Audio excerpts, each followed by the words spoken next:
68세 아버지는 40년 동안 단 하루도 빠지지 않고 그 길을 걸었습니다. 그리고 어느 봄날 그 길 위에서 아버지는 쓰러졌습니다. 서랍 속에서 발견된 40년 전 편지 한 장. 딸은 그제야 알게 됩니다. 오늘의 감동적인 이야기 지금부터 시작합니다. 2024년 봄 서울. 김민수 씨의 하루는 늘 같은 풍경으로 시작되었습니다. 알람 소리에 눈을 뜨고 커피를 내리고 뉴스를 틀어놓은 채 넥타이를 매는 아침. 56회를 살아오는 동안 그의 아침은 언제부턴가 하나의 습관이 되어버렸지요. 창밖으로 아파트 단지에 벚나무 한 그루가 보였습니다. 어느새 꽃봉오리가 부풀어 올라 있었지요. 민수 씨는 그 나무를 보다가 문득 손을 멈추었습니다. 벚꽃이 피면 어김없이 떠오르는 사람이 있었으니까요. 1년 전 세상을 떠나신 아버지. 달력을 보니 일주기가 코앞이었습니다. 저녁 퇴근 후 거실. 소파에 앉은 민수 씨에게 아내가 조심스럽게 말을 꺼냈습니다. 고향에 한번 다녀오는 게 어때요? 아버님 일주기도 되셨잖아요. 민수 씨는 대답 대신 텔레비전 리모컨을 만지작거렸습니다.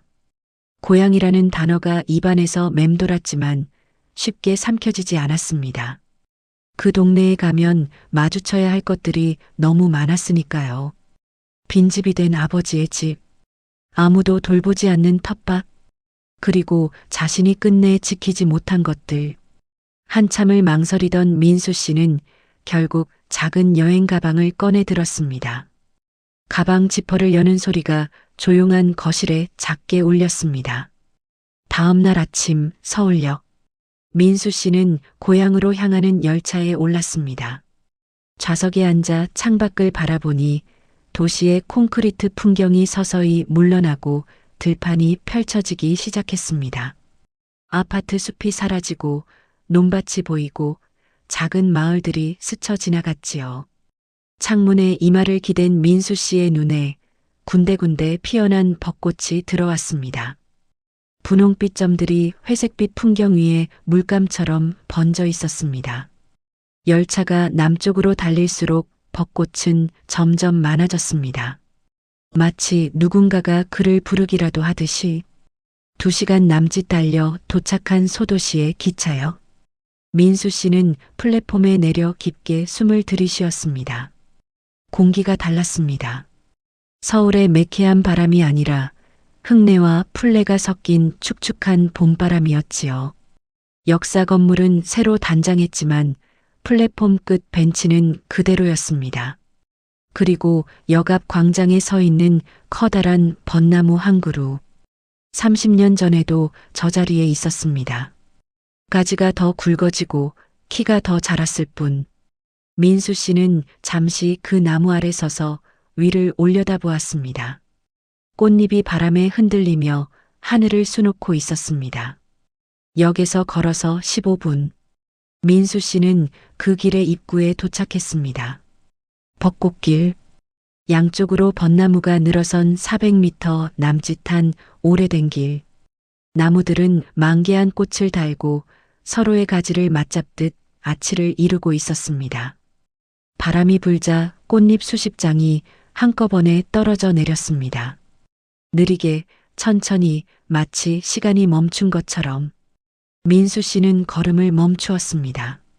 가슴 한쪽이 묵직하게 내려앉는 느낌이었습니다.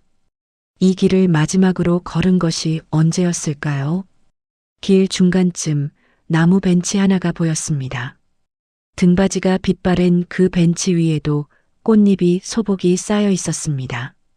벚꽃길 끝에 아버지의 집이 있었습니다. 낮은 돌담 너머로 지붕이 보이고 대문은 닫혀 있었지요.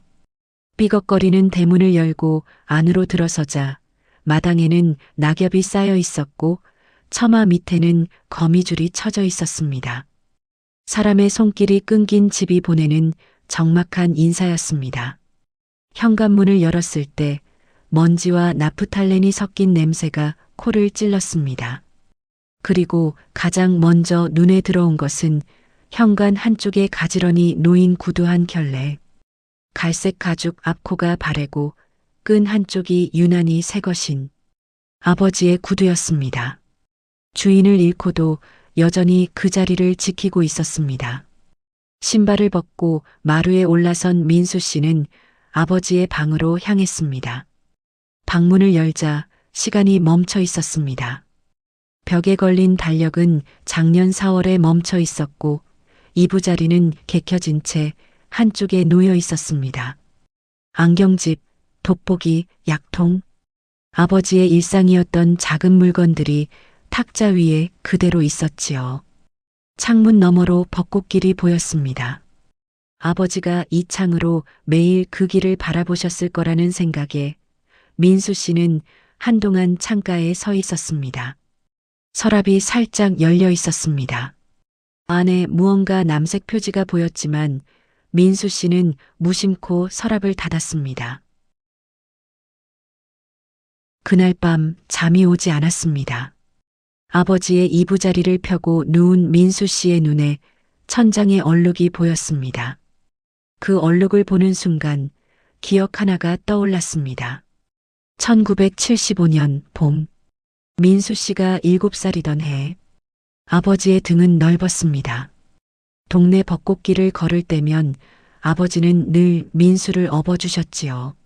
아빠, 꽃잎이 눈처럼 내려. 어린 민수가 등 위에서 소리치면 아버지는 대답 대신 어깨를 한번 들썩여 주셨습니다. 그것이 아버지의 웃음이었습니다. 벚꽃잎이 아버지의 어깨 위에 그리고 등 위에 민수 머리 위에 소리 없이 내려앉았습니다. 아버지 김정호 씨는 과묵한 분이셨습니다. 말이 적다 못해 때로는 무뚝뚝하게 느껴질 만큼. 하지만 그분은 말 대신 행동으로 사랑을 표현하는 사람이었습니다.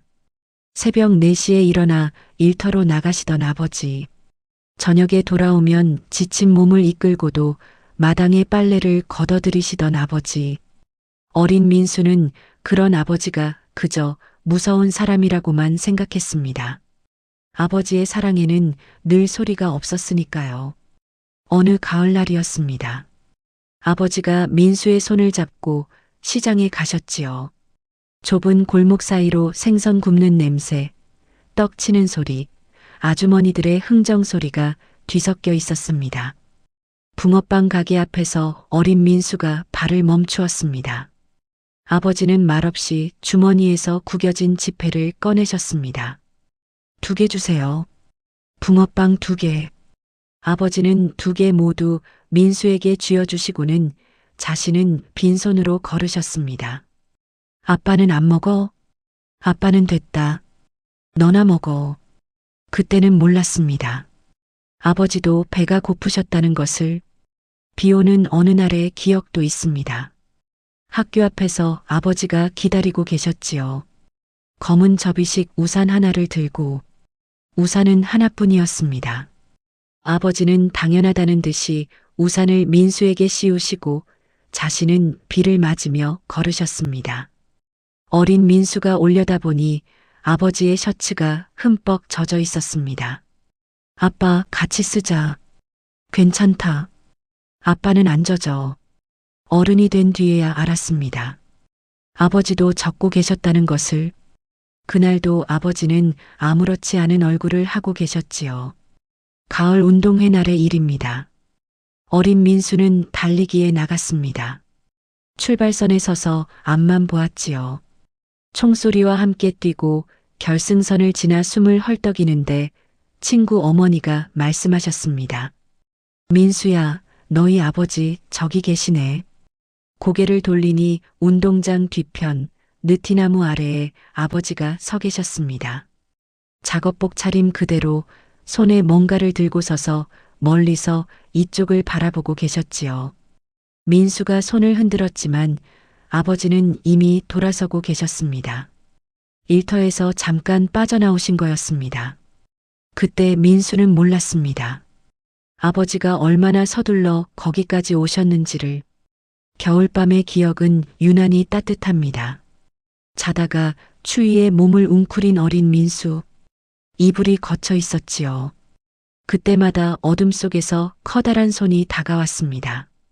이불을 끌어올리고 가슴까지 덮어주고 이불깃을 목 아래로 꼼꼼히 넣어주는 손. 거칠고 갈라지고 두꺼운 손. 하지만 이불을 덮어줄 때만큼은 세상에서 가장 부드러운 손이었습니다. 민수는 잠결에 그 손의 온기를 느꼈습니다. 눈을 뜨면 아버지는 이미 방을 나가고 계셨지요. 그 온기가 진짜였는지 꿈이었는지 알 수 없었지만 이불 속은 늘 따뜻했습니다. 기억에서 돌아온 민수 씨는 아버지의 이부자리 위에 손을 얹었습니다. 면 이불의 낡은 감촉. 어머니가 살아계실 때 지어주신 솜니불이었지요. 코를 가까이 대보았습니다. 아버지의 냄새가 아주 희미하게 거의 사라질 듯 남아 있었습니다. 나프탈렌과 오래된 면 사이에서 겨우 느껴지는 그 냄새가. 아, 이것이 아버지의 냄새였구나. 민수 씨는 이불 위에 얼굴을 묻었습니다. 한참 동안 아무 말 없이. 다음 날 아침 민수 씨는 옛 방으로 갔습니다. 아버지의 방과 마주보고 있는 작은 방 하나. 그 방의 문을 열기 전에 또 하나의 기억이 밀려왔습니다. 1990년 봄. 민수 씨가 22살이던 해.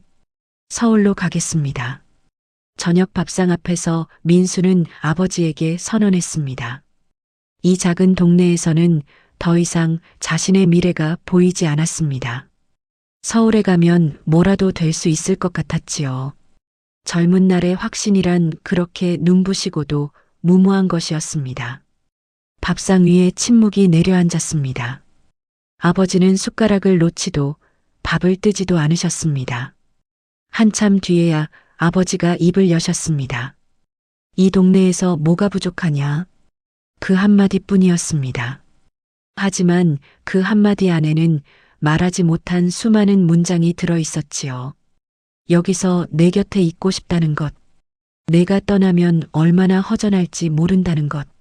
하지만 그런 말은 아버지의 입에서 나올 수가 없었습니다. 민수는 아버지의 침묵을 반대로만 읽었습니다. 답답했습니다. 왜 한 번도 응원해 주시지 않는 걸까? 왜 늘 맡기만 하시는 걸까? 떠나는 날 아침, 민수가 짐을 들고 현관에 섰을 때 아버지는 마루 끝에 앉아 담배를 피우고 계셨습니다.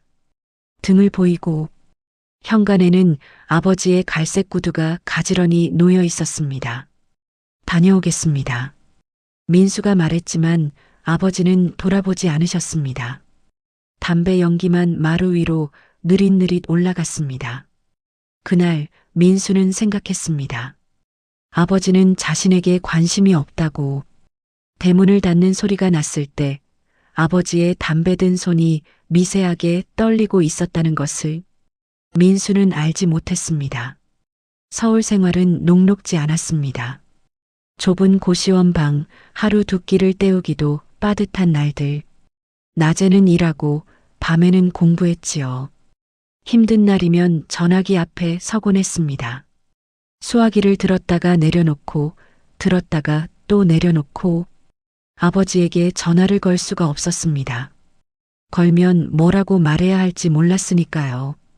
힘들다고 하면 올라오라고 하실 것 같았습니다. 그래서 민수는 이를 악물고 혼자 버텼습니다. 스스로 선택한 길이니까. 그 선택이 아버지와의 사이에 얼마나 깊은 강을 만들고 있는지 알지 못한 채 명절이면 잠깐 내려갔습니다. 추석, 설날. 길어야 하루, 이틀. 왔어? 네.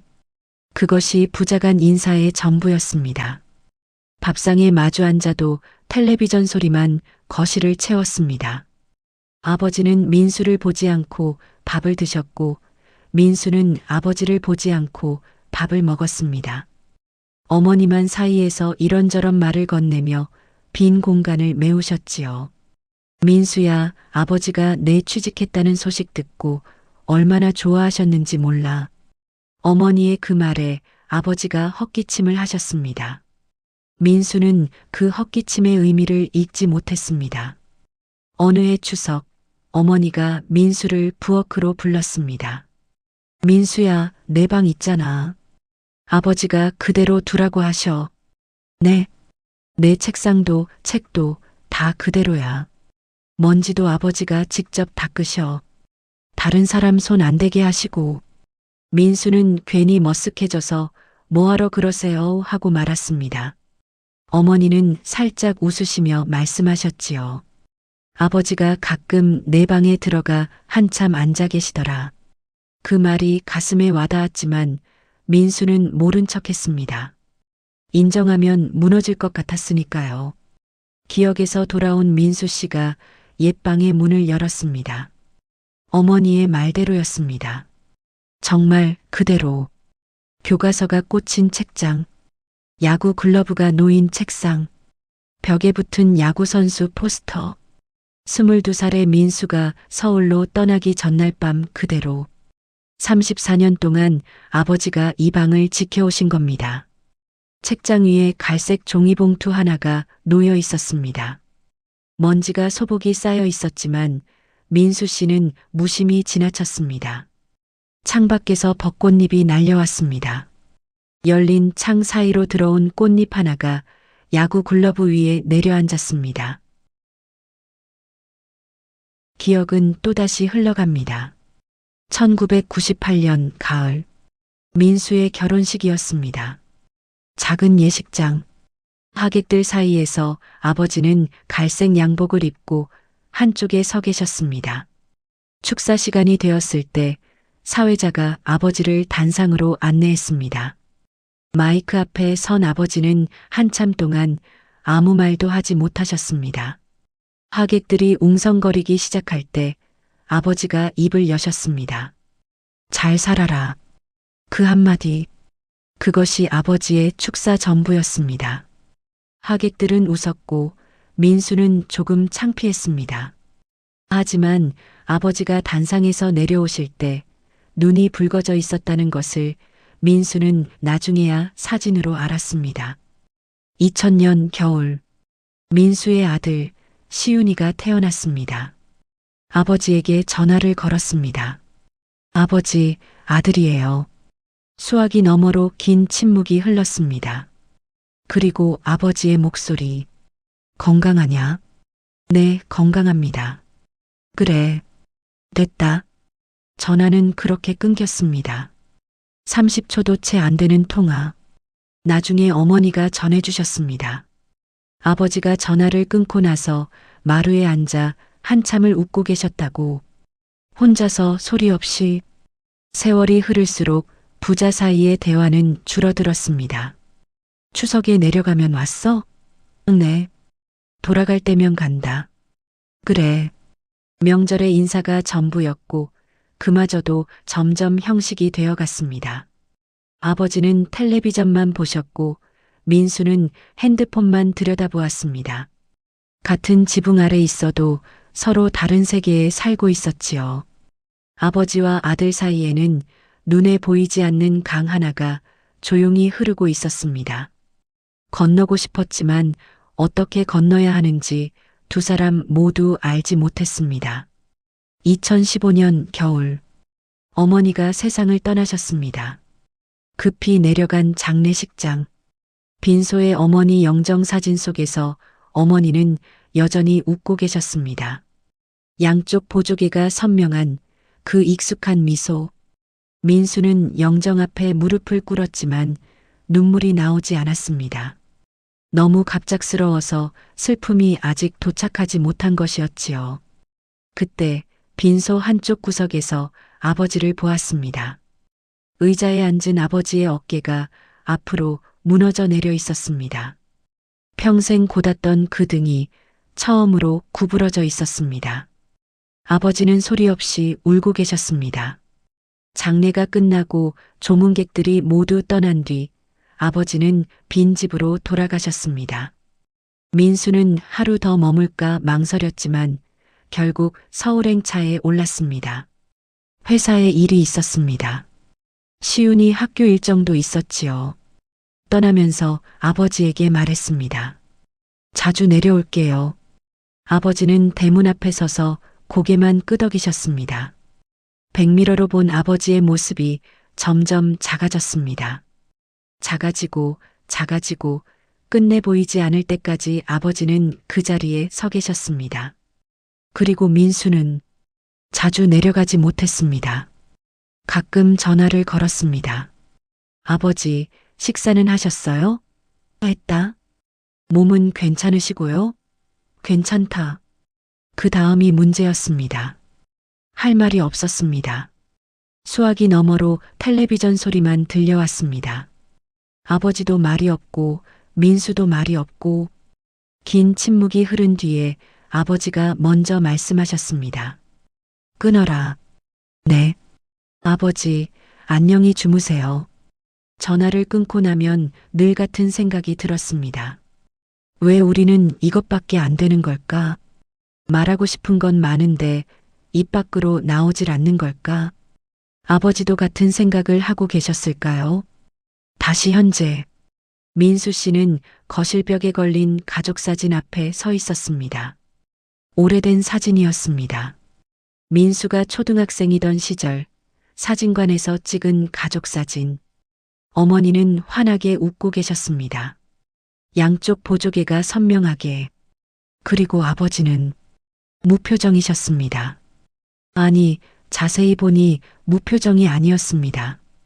입꼬리가 아주 미세하게 거의 알아볼 수 없을 만큼 올라가 있었습니다. 그것이 아버지의 웃는 얼굴이었습니다. 민수 씨는 그 사진을 손가락으로 조심스럽게 닦아주었습니다. 먼지가 묻어나왔습니다. 다음 날 민수 씨는 옛집 정리를 시작했습니다. 비닐봉지와 박스를 가져와 하나씩 물건을 정리하기 시작했지요. 아버지의 옷장을 열었습니다. 나프탈렌 냄새가 코를 찔렀습니다. 옷장 안에는 아버지의 옷들이 계절별로 정리되어 걸려 있었습니다. 어머니가 돌아가신 뒤에도 아버지는 옷장만큼은 정갈하게 유지하고 계셨던 것이지요. 작업복, 외출복, 그리고 양복 하나. 그 양복은 민수 씨도 기억하는 것이었습니다. 갈색 양복. 민수의 결혼식 날 아버지가 입으셨던 바로 그 양복이었습니다. 민수 씨가 양복을 꺼내 먼지를 털다가 안주머니에서 무언가가 떨어졌습니다. 빛바랜 사진 한 장. 사진 속에는 넓은 등에 아이를 업은 남자가 벚꽃길을 걸고 있었습니다. 뒷모습이었지만 금방 알 수 있었습니다. 아버지와 등 위에 어린 민수. 사진 뒷면에 아버지의 삐뚤빠뚤한 글씨로 이렇게 적혀 있었습니다. 1975년 봄. 민수 7살. 아버지는 이 사진을 26년 동안 양복 안주머니에 넣고 다니셨던 겁니다. 가슴이 뜨거워진 민수 씨는 아버지의 서랍으로 돌아갔습니다. 어젯밤 무심코 닫았던 그 서랍. 안에 보였던 남색 표지. 서랍을 열자 낡은 수첩 하나가 있었습니다. 남색 인조가죽 표지. 모서리가 닳아 회색 심지가 드러난 세로 12cm 남짓한 작은 수첩. 고무밴드 잠금 장치는 늘어나 헐거워져 있었고 종이 가장자리는 누렇게 변색되어 있었습니다. 민수 씨는 조심스럽게 수첩을 펼쳤습니다. 아버지의 글씨. 파란 볼펜과 검은 볼펜이 섞인 삐뚤빠뚤하지만 정성스러운 글씨. 수첩의 첫 페이지. 민수의 초등학교 시간표가 적혀 있었습니다. 월요일 국어, 화요일 산수. 아버지가 직접 베껴 쓰신 것이었지요. 다음 페이지에는 민수가 좋아하는 음식이 적혀 있었습니다. 불고기, 계란말이, 어묵볶음. 그 아래에 김치찌개는 덜 매운 것이라고 덧붙여져 있었습니다. 페이지를 넘길수록 민수의 삶이 기록되어 있었습니다. 서울 주소, 회사 전화번호, 시윤이 생년월일. 아버지는 말로 하지 못한 것들을 이 작은 수첩에 적어두고 계셨던 겁니다. 묵묵히 민수 씨의 손이 떨리기 시작했습니다. 수첩의 마지막 페이지. 민수 씨는 거기서 멈출 수밖에 없었습니다. 아버지의 글씨로 이렇게 적혀 있었습니다. 민수 생일 매년 벚꽃길에서 기다림. 그 한 줄 아래에 연필로 정자가 빼곡했습니다. 하나, 둘, 셋. 세어보니 30개가 넘었습니다. 30년. 아버지는 30년 동안 매년 민수의 생일에 벚꽃길을 걸으셨던 겁니다. 오지 않는 아들을 기다리며 혼자서. 아버지는 해마다 아들이 오지 않는 벚꽃길을 혼자 걸으셨습니다. 그 길 끝에서 한 번도 오지 않을 아들을 기다리셨습니다. 수첩을 든 민수 씨의 손에서 힘이 풀렸습니다. 눈물이 떨어졌습니다. 수첩 위로, 아버지의 글씨 위로. 아버지. 그 한마디밖에 나오지 않았습니다. 30년 동안 한 번도 가지 않았습니다. 아버지의 생일에 벚꽃길을 걸어본 적도 없었습니다. 아버지가 기다리고 계신 줄도 모르고. 민수 씨는 수첩을 가슴에 꼭 안았습니다. 마치 아버지를 안듯이. 너무 늦어버린 포옹처럼. 한참을 그렇게 앉아 있었습니다. 방 안이 조용했습니다. 민수 씨의 숨소리만 가늘게 들렸습니다. 그때 열린 창으로 바람이 한 줄기 들어왔습니다. 벚꽃잎 하나가 바람을 타고 방 안으로 날아들었습니다. 천천히 소리 없이.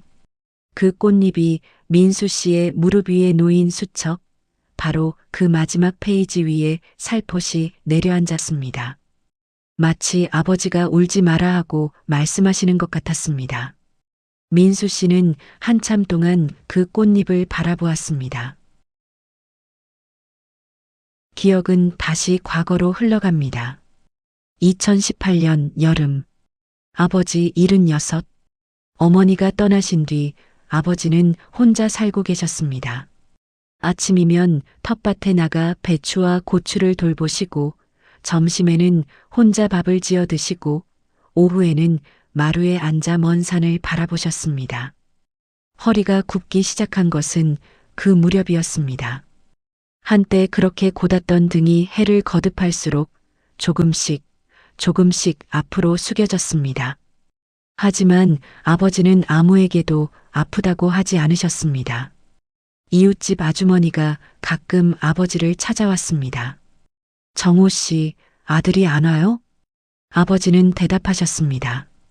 바쁜가 보지. 늘 같은 대답이었습니다. 요즘 세상에 다들 바쁘죠 뭐. 아주머니가 돌아가고 나면 아버지는 마루에 앉아 마당의 감나무를 바라보셨습니다. 감이 익으면 민수에게 보내주고 싶으셨을까요? 하지만 아버지는 택배를 보내본 적이 없는 분이셨고, 전화로 부탁하기엔 너무 오래 말을 안 하고 사신 분이셨습니다. 가을이 되면 아버지는 김치를 담그셨습니다. 어머니가 살아계실 때는 두 분이 함께 하시던 일이었지요. 어머니의 그릇에 양념을 섞고, 어머니의 방식대로 절이고, 어머니의 손맛을 기억해내려 애쓰시며, 항아리 2개를 담그셨는데 하나는 자신이 드시는 것, 하나는 민수에게 보내려는 것이었습니다. 하지만 그 항아리는 끝내 서울로 가지 못했습니다.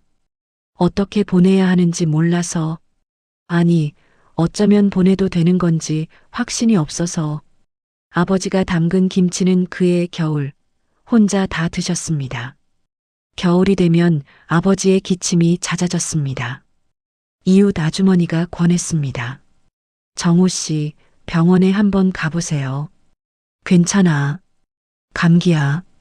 아버지는 늘 그렇게 말씀하셨습니다. 괜찮다. 아버지의 입에서 가장 많이 나온 말. 어린 민수에게 우산을 씌워줄 때도 비에 젖으면서도 괜찮다고 하셨고, 민수가 떠나는 날에도 등을 보이며 괜찮은 척 하셨습니다. 아버지의 괜찮다는 언제나 괜찮지 않다는 뜻이었습니다. 하지만 그것을 아는 사람은 더 이상 이 집에 없었습니다. 봄이 오면 아버지는 벚꽃길을 걸으셨습니다. 혼자서. 갈색 구두를 신고 느린 걸음으로 400m 남짓한 그 길을 처음부터 끝까지 중간쯤에 있는 나무 벤치에 앉으시곤 했습니다. 두 손을 무릎에 올리고 고개를 살짝 들어 하늘을 올려다보시며 꽃잎이 떨어지면 아버지의 흰 머리카락 위에 내려앉았습니다. 아버지는 그 꽃잎을 털어내지 않으셨습니다. 무슨 생각을 하고 계셨을까요? 그 벤치에 앉아 해마다 아버지는 무엇을 기다리고 계셨을까요? 이웃 아주머니는 나중에 민수 씨에게 이렇게 말해 주었습니다. 아버님이 매년 봄이면 그 길만 걸으셨어요. 비가 와도 바람이 불어도 벚꽃이 피는 며칠 동안은 꼭 그 길을 다녀오시더라고요. 한 번은 내가 물어봤어요. 그 길에 뭐가 있냐고. 아버님이 뭐라고 하셨는지 아세요? 약속이 있다고 하시더라고요. 약속? 30년 전 어린 아들이 까맣게 잊어버린 약속을 아버지는 한 번도 잊지 않으셨습니다. 다시 현재 민수 씨는 뒷마당의 텃밭으로 나갔습니다. 돌보는 이 없이 1년을 버틴 텃밭은 잡초가 무성했습니다. 고추대는 쓰러져 있었고 비닐 멀칭은 바람에 찢겨 있었지요. 하지만 그 사이에서 배추 몇 포기가 자라고 있었습니다. 아버지가 심으신 마지막 배추. 아무도 돌보지 않았는데 스스로 뿌리를 내리고 스스로 계절을 견딘 배추. 민수 씨는 그 배추 앞에 한참을 쪼그려 앉아 있었습니다. 아버지도 이렇게 혼자 버티셨을까요? 아무도 돌봐주지 않는 텃밭에서 묵묵히. 기억은 가장 아픈 곳으로 흘러갑니다. 2023년 봄, 아버지에게서 전화가 왔습니다. 아버지가 먼저 전화를 거시는 일은 거의 없었습니다. 수화기 넘어 아버지의 목소리는 평소보다 조금 느렸습니다. 민수야. 네, 아버지. 올 봄에 한번 내려와라. 그 말투가 평소와 달랐습니다. 무언가를 부탁하는 듯한 간절하면서도 조심스러운 목소리. 하지만 민수는 그 목소리의 떨림을 알아채지 못했습니다. 아버지, 요즘 좀 바빠서요. 다음에 갈게요. 민수가 말했습니다. 늘 하던 대답이었습니다. 수화기 너머로 짧은 침묵. 그래. 아버지의 대답도 늘 같은 한마디였습니다. 하지만 그날의 그래는 다른 날의 그래와 달랐습니다. 조금 더 길었고, 조금 더 가늘었고, 조금 더 외로웠습니다. 민수는 전화를 끊고 다시 일상으로 돌아갔습니다. 그것이 아버지와 나눈 마지막 전화였다는 것을 그때는 알지 못했습니다. 그해 가을, 회사에서 전화를 받았습니다. 아버님이 쓰러지셨습니다. 이웃 아주머니의 다급한 목소리. 민수는 모든 것을 내려놓고 차에 올라탔습니다. 고속도로를 달리는 2시간 반이 평생에서 가장 긴 시간이었습니다. 핸들을 잡은 손이 떨렸습니다. 앞유리 너머 도로가 흐릿하게 번졌습니다. 제발. 그 두 글자만 머릿속에서 맴돌았습니다. 병원에 도착했을 때 아버지는 병실 침대에 누워 계셨습니다. 하늘색 환자복, 산소 마스크, 팔에 꽂힌 수액줄, 이불 속의 아버지는 작았습니다. 그 넓던 어깨가 그 곧던 등이 이불 속에서 이렇게 작을 수 있다는 것이 믿기지 않았습니다. 민수가 다가가자 아버지가 눈을 뜨셨습니다. 마스크 너머로 아버지의 눈이 보였습니다. 그 눈에 눈물이 고여 있었지만 아버지는 웃으려 하고 계셨습니다. 떨리는 손을 들어 올리셨습니다. 민수의 손을 잡으려는 듯이 민수가 아버지의 손을 잡았습니다. 거칠고 마르고 뼈만 남은 손. 한때 이불을 덮어주던 그 크고 따뜻한 손이 이렇게 가벼워져 있었습니다. 아버지가 마스크 너머로 무언가를 말씀하셨습니다. 목소리가 너무 작아서 민수가 귀를 가까이 가져갔습니다. 벚꽃이 예쁘더라. 그것이 아버지가 민수에게 하신 마지막 말이었습니다. 민수는 그 말의 의미를 이해하지 못했습니다. 지금은 가을인데 왜 벚꽃 이야기를 하시는 걸까? 아버지의 눈이 천천히 감겼습니다. 손의 힘이 조금씩 풀려갔습니다. 장례식장. 빈소는 조용했습니다. 78배 나이로 세상을 떠난 아버지. 영정 속 아버지는 무표정이셨습니다. 아니, 자세히 보면 입꼬리가 아주 미세하게 올라가 있었습니다. 평생 그렇게 웃으신 분이셨지요. 문상객들이 왔다 갔습니다. 참 좋은 분이셨는데 평생 성실하게 사셨지. 말은 없으셨지만 속은 깊은 분이셨어요. 민수는 고개를 숙인 채 그 말들을 들었습니다. 왜 이제서야 아버지가 떠나시고 나서야 이런 말들이 들리는 걸까요? 장례가 끝나고 빈소를 정리할 때였습니다. 민수는 아버지의 유품 가방에서 구두 한 켤레를 꺼냈습니다. 아버지의 갈색 구두. 손에 들어 올리자 가벼웠습니다. 가죽은 닦고 또 닦은 흔적이 있었지만 밑창은 심하게 닳아 있었습니다. 앞꿈치와 뒤꿈치가 종이처럼 얇아져 있었습니다. 이 구두로 얼마나 걸으셨던 걸까요? 벚꽃길 400m를 30년 동안 매년 봄마다 걸으셨으니 아버지의 발자국이 밑창에 새겨져 있었습니다. 민수 씨는 구두를 내려놓지 못하고 한참을 서 있었습니다. 다시 아버지의 집. 민수 씨는 부엌으로 들어갔습니다. 좁은 부엌. 가스레인지 위에 냄비 하나, 찬장 안에 그릇 몇 개. 어머니의 사기 그릇이 아직 남아 있었습니다. 꽃무늬가 그려진 둥글고 하얀 그릇. 그 옆에 아버지의 막걸리 잔이 나란히 놓여 있었습니다. 사발 모양의 작은 잔. 안쪽에 술자국이 배어 있었습니다. 이 잔으로 아버지는 밤마다 혼자 한 잔 하셨을 겁니다. 반찬 하나에 막걸리 한 잔. 텔레비전 소리를 벗삼아 민수 씨는 두 개의 그릇을 나란히 보며 한참을 서 있었습니다. 어머니의 그릇과 아버지의 잔. 두 사람이 나란히 앉아 있는 것 같았습니다. 부엌 옆 벽장을 열었습니다. 안쪽에서 낡은 종이봉투가 나왔습니다. 갈색 봉투, 비옷 크기. 무거웠습니다. 봉투를 열자 안에서 종이 뭉치가 쏟아졌습니다. 편지였습니다. 학교 원고지에 연필로 쓴 삐뚤빠뚤한 어린이 글씨. 어린 민수가 쓴 편지들이었습니다. 한 장, 두 장, 세 장, 5장, 6장. 전부 보관되어 있었습니다. 접힘 하나 없이 반듯하게 마치 보물을 다루듯이 편지 맨 아래에 한 장이 있었습니다. 원고지 위에 크레파스로 그림이 그려져 있었습니다. 분홍색 나무 두 그루. 그 아래 큰 사람과 작은 사람이 손을 잡고 서 있는 그림. 그 아래에 연필로 이렇게 적혀 있었습니다. 아빠 나중에 크면 같이 벚꽃 보러 가요. 민수 씨의 숨이 멎었습니다. 이 편지, 이 약속? 민수는 까맣게 잊고 있었습니다.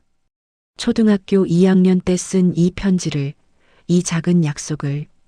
아이는 잊어버린 약속을 아버지는 평생 가슴에 품고 사셨습니다. 그 약속이 아버지를 매년 봄 그 길 위에 세워두었던 것입니다. 민수 씨는 주저앉았습니다. 편지를 가슴에 안고 소리내어 울었습니다. 빈집의 울음소리가 울려 퍼졌습니다. 벽에 부딪히고 천장에 부딪히고 아버지가 살아계셨던 모든 공간에 울음이 스며들었습니다. 아버지, 아버지, 왜 한 번도 말씀하지 않으셨어요?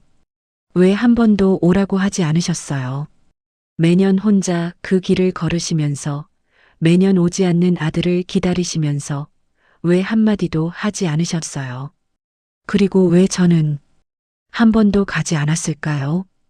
얼마나 시간이 흘렀을까요? 창밖에 햇살이 기울어 방 안에 긴 그림자가 내려앉았습니다. 민수 씨는 일어나 세면대에서 세수를 했습니다. 차가운 물에 얼굴을 담그고 고개를 들었을 때 거울 속에 한 남자가 보였습니다. 56의 남자.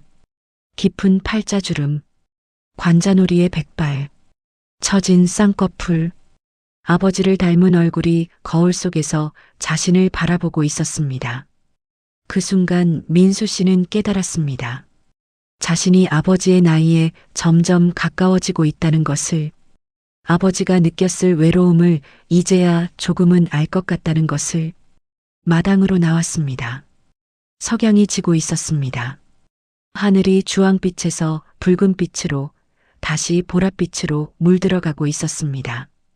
그 빛을 받은 벚꽃잎이 금빛으로 반짝이고 있었습니다.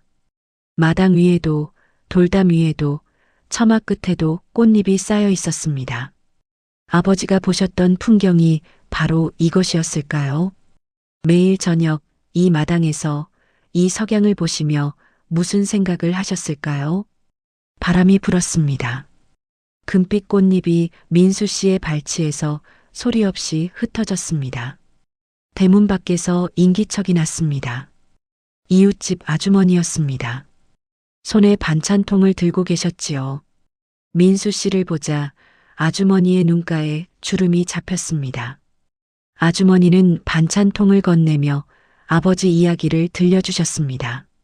아버지가 매일 아침 마당을 쓸으셨다는 이야기, 비 오는 날이면 처마 밑에 앉아 빗소리를 듣고 계셨다는 이야기, 그리고 가끔, 아주 가끔 민수 이야기를 하셨다는 이야기. 아주머니가 말씀하셨습니다. 아버지는 민수 씨가 보내준 명절 선물을 한 번도 뜯지 않고 방에 쌓아두셨다고. 뜯으면 없어질까봐. 그냥 있는 것만으로도 좋으셨다고.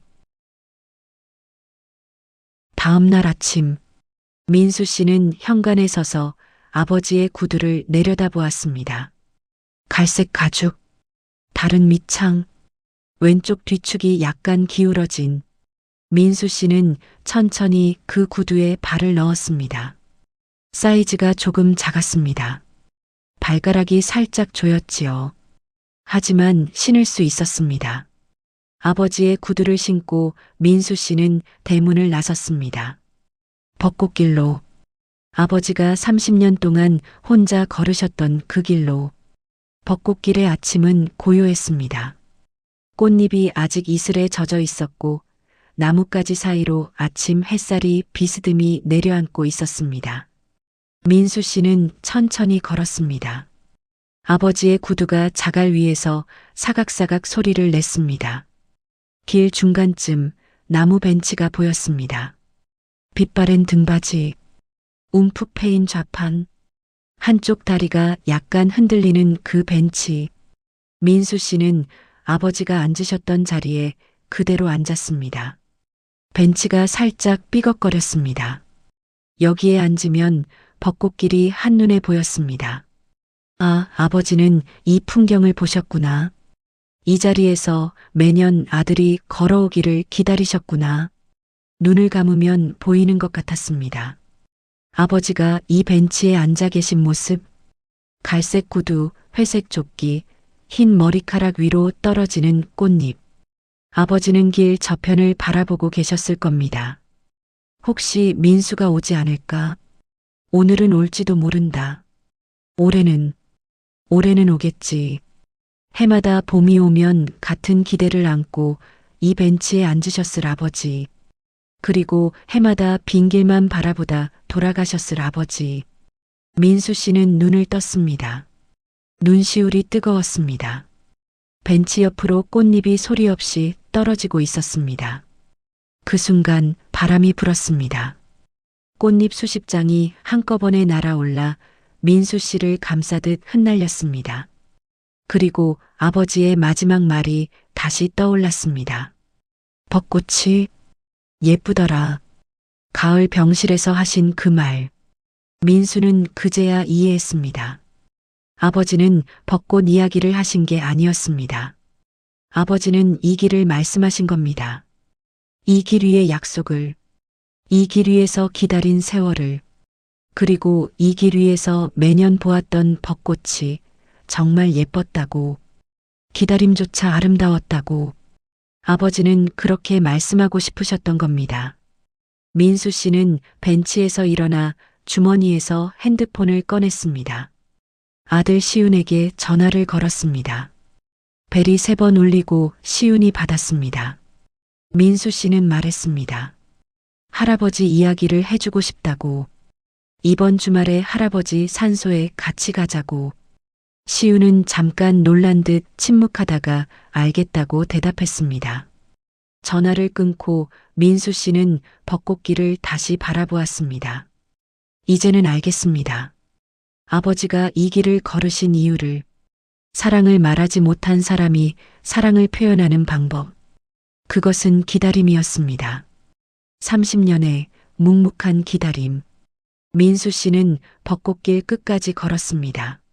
아버지의 구두를 신고 아버지가 걸으셨던 속도로 한 걸음 한 걸음 길 끝에서 돌아보았습니다.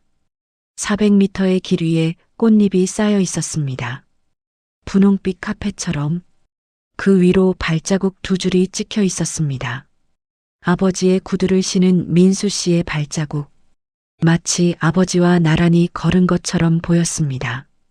바람이 불자 꽃잎이 흩어지며 발자국 위에 다시 내려앉았습니다. 옛집으로 돌아온 민수 씨는 짐을 쌌습니다. 아버지의 수첩, 어린 민수의 편지 묶음, 그 2가지를 가방 안에 조심스럽게 넣었습니다. 나머지 짐은 그대로 두기로 했습니다. 다시 올 테니까. 현관에서 구두를 벗으며 민수 씨는 잠시 망설였습니다. 그리고 아버지의 구두를 가방 옆에 나란히 놓았습니다. 가져가기로 한 겁니다. 대문을 잠그고 돌아서며 민수 씨가 중얼거렸습니다. 다녀올게요, 아버지. 이번엔 꼭 다시 올게요. 서울로 돌아온 민수 씨. 일상은 계속되었습니다. 아침에 일어나고 출근하고 퇴근하고. 하지만 무언가가 달라져 있었습니다. 현관에 아버지의 구두가 놓여 있었습니다. 매일 아침 그 구두를 보며 민수 씨는 하루를 시작했습니다. 창밖에 벚꽃이 지고 여름이 오고 가을이 지나고 겨울이 왔습니다. 계절이 바뀔 때마다 아버지가 혼자 보내셨을 그 계절이 떠올랐습니다. 민수 씨는 기다렸습니다. 다시 봄이 오기를. 2025년 봄, 민수 씨는 아들 시윤과 함께 고향으로 내려갔습니다. 같은 열차, 같은 노선. 차창 밖으로 벚꽃이 보이기 시작했을 때 민수 씨는 시윤을 바라보았습니다. 25의 청년. 갸름한 얼굴에 왼쪽 눈 아래 작은 점. 할아버지에게서 물려받은 넓은 이마. 아버지에게서 자신에게로, 자신에게서 시윤에게로 이어지는 것들이 있었습니다. 눈에 보이는 것도, 눈에 보이지 않는 것도. 기차 안에서 민수 씨는 시윤에게 할아버지 이야기를 들려주었습니다. 과묵하지만 따뜻했던 사람. 말 대신 행동으로 사랑한 사람. 매년 봄 벚꽃길을 혼자 걸으셨던 사람. 오지 않는 아들을 기다리며 30년을 그 길 위에 서 계셨던 사람. 시윤은 조용히 듣고 있었습니다. 가끔 고개를 끄덕이며. 창밖으로 벚꽃이 흘러가고 있었습니다. 분홍빛 점들이 기차와 나란히 달리는 것 같았습니다. 소도시역에 내렸습니다. 역 앞 벚나무는 올해도 꽃을 가득 달고 있었습니다. 작년과 같은 나무. 하지만 올해의 꽃. 민수 씨와 시윤은 나란히 걸어 벚꽃길로 향했습니다. 길 입구에 서자 바람이 불어왔습니다. 꽃잎이 2사람을 맞이하듯 흩날렸습니다. 시윤이 꽃잎을 올려다보며 작게 감탄했습니다. 민수 씨는 그 모습을 보며 미소를 지었습니다. 아버지도 이런 기분이셨을까요? 어린 민수를 업고 이 길을 걸을 때 벚꽃길을 걸었습니다. 민수 씨가 시윤의 손을 잡았습니다. 25 청년의 손은 크고 따뜻했습니다. 예전에 아버지가 어린 민수의 손을 잡아주셨던 것처럼 400m의 길 위에 꽃잎이 소리 없이 내려앉고 있었습니다. 아버지가 민수를 업고 걸었던 길을 이제 민수가 아들과 나란히 걷고 있었습니다. 걸음이 겹쳐졌습니다. 아버지의 걸음 위에 민수의 걸음이, 민수의 걸음 위에 시윤의 걸음이, 3대의 발자국이 같은 길 위에 포개지고 있었습니다. 길 중간 나무 벤치, 두 사람은 나란히 앉았습니다. 민수 씨가 앉던 자리, 아버지가 앉으셨던 자리, 벤치가 살짝 삐걱거렸습니다. 한쪽 다리가 여전히 흔들리는 그 벤치, 민수 씨가 시윤의 어깨에 조용히 손을 얹었습니다. 두 사람은 말없이 벚꽃길을 바라보았습니다. 바람이 불 때마다 꽃잎이 두 사람 위에 내려앉았습니다. 민수 씨의 흰 머리카락 위에도, 시윤의 검은 머리카락 위에도. 아버지가 여기 계시다면 어떤 표정을 짓고 계셨을까요? 아마도 입꼬리가 아주 미세하게 올라가 있으셨을 겁니다. 평생 그렇게 웃으신 분이셨으니까요. 바람이 불었습니다. 꽃잎이 흩날리는 사이로 누군가의 뒷모습이 어른거렸습니다. 갈색 구두, 약간 굽은 등, 흰 머리카락, 벚꽃길을 걸어가는 뒷모습. 아버지, 민수 씨는 알고 있었습니다. 그것이 바람이 만든 환영이라는 것을. 하지만 괜찮았습니다. 아버지는 이 길 위에 계셨습니다. 벚꽃이 피는 봄이면 언제나 이 길 위에 계실 겁니다. 민수 씨는 중얼거렸습니다. 아버지, 올해도 왔습니다. 벚꽃은 집니다. 그리고 다시 핍니다. 아버지도 그렇게 이 길 위에서 지고 이 길 위에서 다시 피어납니다. 해마다 해마다 꽃잎이 하늘로 올라갔습니다. 바람을 타고 높이, 더 높이, 벚꽃길 위로 햇살이 쏟아졌습니다. 아버지의 뒷모습이 꽃잎 사이로 천천히 멀어져 갔습니다. 민수 씨와 시우는 벤치에 나란히 앉아 그 풍경을 바라보고 있었습니다. 벚꽃은 지고 또 피고 그 길 위에 아버지는 여전히 걷고 계셨습니다. 아직 끝나지 않은 당신의 빛나는 인생을 응원합니다. 다음 영상에서는 더 깊은 이야기를 준비하겠습니다. 구독과 좋아요, 알림 설정해 두시면 다음 좋은 이야기도 편하게 만나보실 수 있습니다. 시청해 주셔서 감사드립니다.